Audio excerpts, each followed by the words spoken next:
A historic day in Parliament as the long-awaited VAT bill is tabled, paving the way for tax reform in the country. We've got the details, so stay tuned. Also ahead tonight, a referendum date has been set. How the proposal will change the ongoing citizenship debate. And BC sets a deadline every delinquent consumer should take note of. The Bahamas Tonight, the National Report, starts now.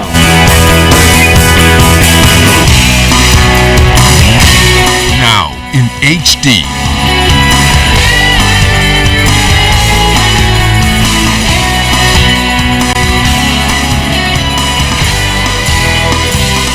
ZNS Network presents The Bahamas Tonight. This portion of the news brought to you by BTC Every Day.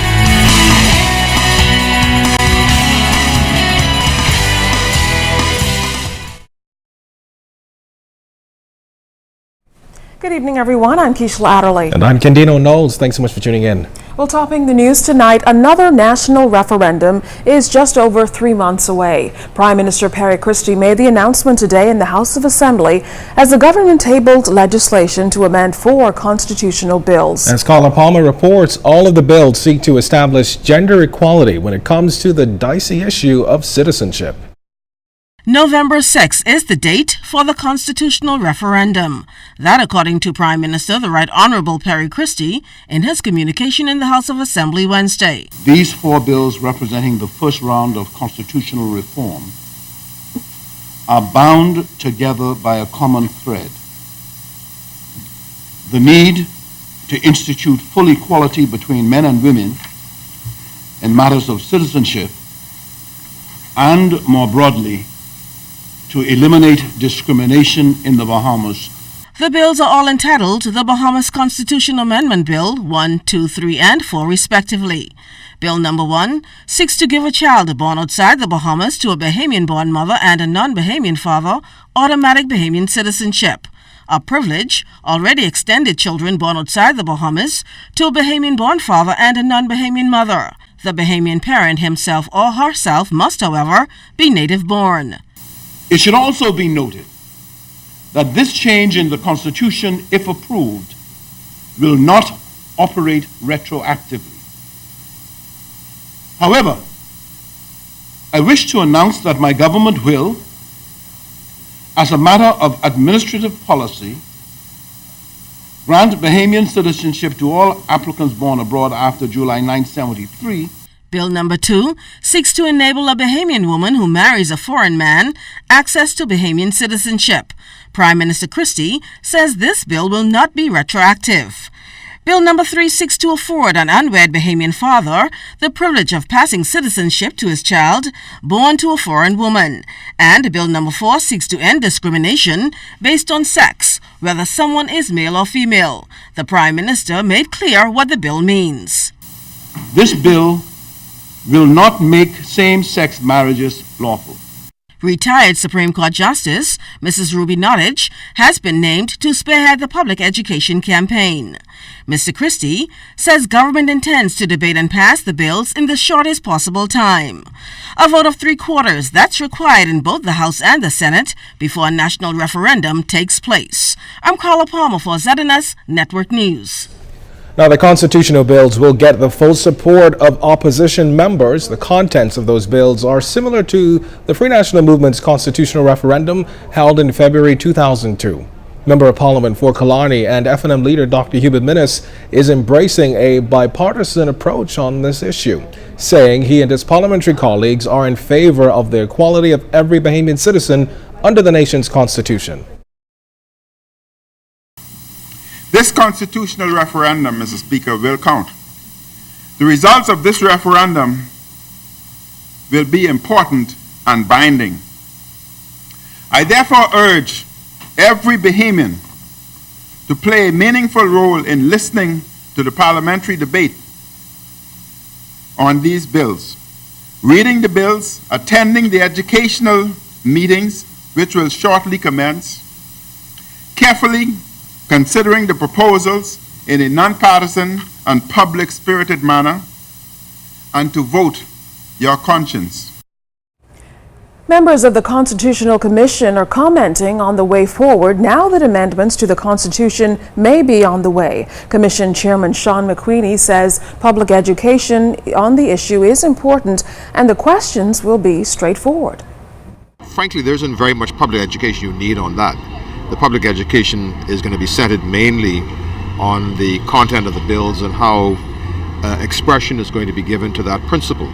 But at the end of the day, when you go in the voting booth, what you're voting on really is the simple principle of whether you think men and women are equal and should be treated equally before the law. Simple as that. Now, Commission member Ruby Noddard said that public education will begin on every island as soon as next week. She says she doesn't foresee any major issues. There should be no citizen left confused about the issues of constitutional reform. And that's why I feel that it should never be seen as a conflict with any other bill. Now, I'm sure that the public education for the VAT must also have the same tenets that they want to push and advance in the community. I'm not a part of that, but I can only speak to the fact that from our standpoint, we will make it, I want to use a word that you may not have heard very often, pellucidly clear what the constitutional reform means. It's been a controversial proposal since day one, but value-added tax could be just a few votes away from becoming law. Conceding opposition to the proposal, government tabled the bill today, explaining that government is committed to mitigating its impact. Janine Noel Ferguson has more.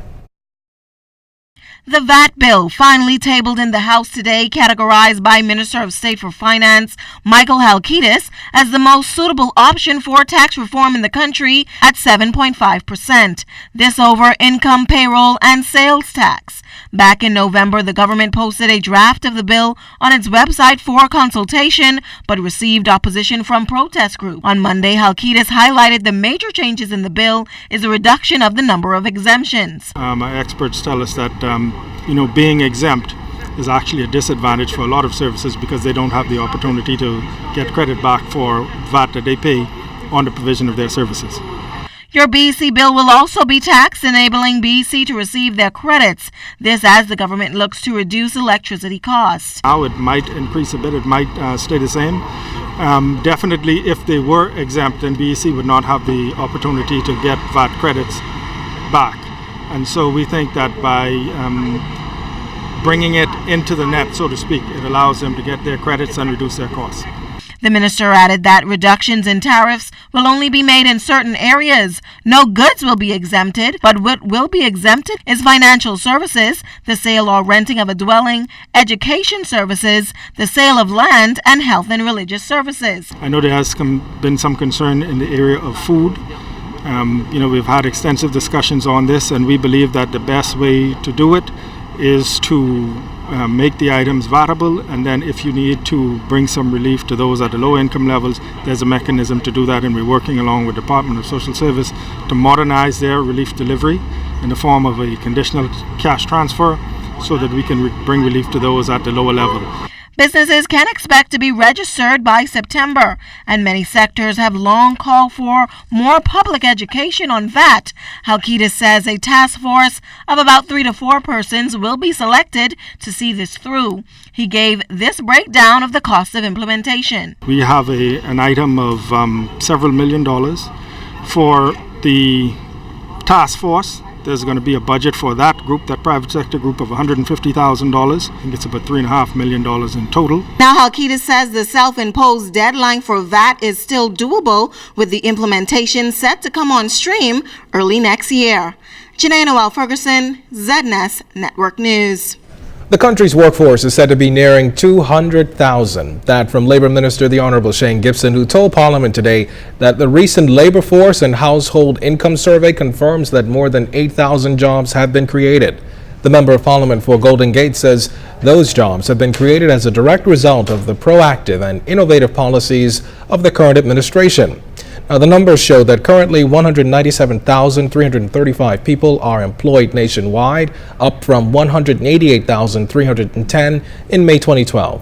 Now, the numbers now put the overall unemployment figure to 14.3%. That's down from the 15.4% in November 2013. Well, still to come tonight, the drastic step BEC is taking and what it'll mean for consumers. And gaming industry insiders move to fall in line with financial services laws. You're watching The Bahamas Tonight. This segment of the news is brought to you by Shell Quality Fuels.